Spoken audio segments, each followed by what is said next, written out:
বাংলাদেশের আকাশে আবার বাজছে ফুটবলের উন্মাদনার ঢোল। একটা সময় ছিল আমরা টিভির পর্দায় দেখি ব্রাজিলের সাম্বা নাচে কাঁপে স্টেডিয়াম, আর্জেন্টিনার জার্সি পরা সমর্থকরা কাঁদে, হাসে, বাঁচে তাদের নায়কদের সঙ্গে। কিন্তু এবার সেই দৃশ্য, সেই আবেগ, সেই তারকারাই আসছেন আমাদের ঢাকায়। হ্যাঁ, ঠিকই শুনেছেন, এই ডিসেম্বরে বাংলাদেশের মাটিতে ইতিহাস তৈরি হতে যাচ্ছে, যেখানে একই মঞ্চে দেখা যাবে আর্জেন্টিনা, ব্রাজিল ও বাংলাদেশকে। এ যেন শুধু একটি প্রীতি টুর্নামেন্ট নয়, এ যেন দক্ষিণ আমেরিকার জাদু আর বাংলাদেশের ভালোবাসার এক বিস্ফোরণ। আর এই মহা উৎসবের নেতৃত্ব দিতে ঢাকায় আসছেন ফুটবলের এক জীবন্ত কিংবদন্তি, দুইবারের ফিফা বিশ্বকাপ জয়ী অধিনায়ক, ব্রাজিলের গর্ব কাফু। তিনি সেই মানুষ যিনি এক হাতে তুলেছিলেন বিশ্বকাপ ট্রফি আর অন্য হাতে দেখিয়েছিলেন ফুটবলের গৌরবের পথ। এই ডিসেম্বরে সেই কিংবদন্তি আসছেন আমাদের মাঝে, হাজারো ফুটবল প্রেমীদের চোখে ফুটিয়ে তুলতে এক নতুন স্বপ্ন আর নতুন বিশ্বাস। ঢাকা প্রস্তুত হচ্ছে ফুটবলের মহাযজ্ঞের জন্য, যেখানে 3 দেশের পতাকা উঠবে একসঙ্গে আর পুরো দেশ ডুবে যাবে ফুটবলের মহোৎসবে। বাংলাদেশের ইতিহাসে এবারই প্রথম একই টুর্নামেন্টে মুখোমুখি হতে যাচ্ছে 3 দেশের দল, আর্জেন্টিনা, ব্রাজিল এবং বাংলাদেশ।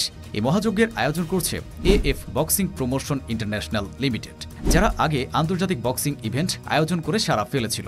এবার তারা আনছে এক সম্পূর্ণ নতুন রোমাঞ্চ, ফুটবলের এক আন্তর্জাতিক উৎসব, যা বাংলাদেশের ফুটবল সংস্কৃতিকে এক নতুন উচ্চতায় নিয়ে যাবে। টুর্নামেন্টের নাম 3 নেশনস ফ্রেন্ডশিপ ফুটবল টুর্নামেন্ট 2025 এবং এটি অনুষ্ঠিত হবে ঢাকায় ডিসেম্বর মাসে। এখানে অংশ নেবে আর্জেন্টিনা ও ব্রাজিলের বাছাইকৃত স্কোয়াড, যেখানে থাকতে পারে বেশ কিছু প্রাক্তন বা উদীয়মান তারকা, আর তাদের মুখোমুখি হবে বাংলাদেশের প্রতিনিধিরা।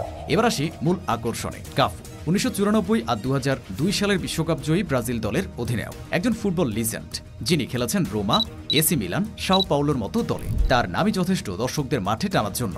এই ডিসেম্বরে সেই কাফু আসছেন ঢাকায়, শুধু অতিথি হিসেবেই নয়, বরং এই টুর্নামেন্টের শুভেচ্ছা দূত হিসেবে। তার আগমন বাংলাদেশের ফুটবল ইতিহাসে এক মাইলফলক হয়ে থাকবে, যেখানে একদিকে বিশ্বকাপ জয়ী অধিনায়ক আর অন্যদিকে লাখো তারকার স্বপ্ন। একদিন আমরাও পারব।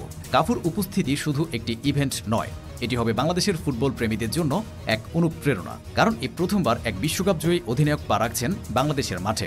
ব্রাজিল, আর্জেন্টিনা, এই দুই নামই একে অপরের সমার্থক প্রতিদ্বন্দ্বিতা। যেখানেই তারা নামে সেখানে উত্তেজনার পারদ ছুঁয়ে যায় আকাশে। বাংলাদেশেও এর প্রভাব কম নয়। গ্রাম থেকে শহর, পতাকা উড়ে, গান বাজে, রাত জাগে সমর্থকরা। এবার সেই দুই দেশের প্রতিনিধিরা নামবে ঢাকার মাঠে। ভাবুন তো সেই মুহূর্ত, যখন স্টেডিয়ামে এক পাশে ব্রাজিলের পতাকা, অন্য পাশে আর্জেন্টিনার গান, আর মাঝখানে দাঁড়িয়ে বাংলাদেশ। এক আবেগ, এক গর্ব। এই টুর্নামেন্ট শুধু ফুটবল নয়, এর একটি সংস্কৃতির মিলন মেলা, যেখানে প্রতিটি বল স্পর্শ মানে এক নতুন ইতিহাস লেখা।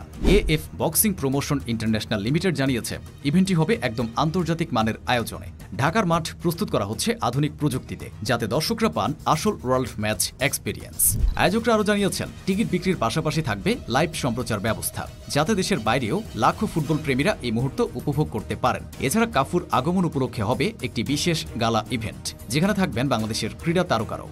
খবরটি প্রকাশের পর থেকে বাংলাদেশের ফুটবল ভক্তরা যেন উচ্ছ্বাসে ফেটে পড়েছে। সোশ্যাল মিডিয়ায় চলছে একটাই আলোচনা, ঢাকায় আসছেন কাফু। আর্জেন্টিনা, ব্রাজিল ফ্যান পেজগুলোতে চলছে পোস্ট, আমরা কি টিকিট পাবো? কাফুর সঙ্গে দেখা করা যাবে? দেশ জুড়ে যেন ফুটবলের আগুন আবার জ্বলে উঠেছে। এ যেন এক স্বপ্ন পূরণ, যেখানে আমরা শুধু দর্শক নয়, অংশগ্রহণকারী। এই ডিসেম্বর ঢাকার মাটিতে লেখা হবে এক নতুন অধ্যায়, যেখানে 3 দেশের পতাকা উঠবে একসঙ্গে, যেখানে ফুটবলের সীমা মুছে যাবে জাতীয়তার বাইরে। আর সেই ইতিহাসের সূচনা করবেন এক কিংবদন্তি কাফু, যিনি শুধু ট্রফি তুলেননি, তুলেছেন কোটি মানুষের হৃদয়। তাই এখন সবাই তাকিয়ে আছে 11 ডিসেম্বরের দিকে, যেদিন ফুটবলের ইতিহাসের পাতা খুলবে বাংলাদেশে।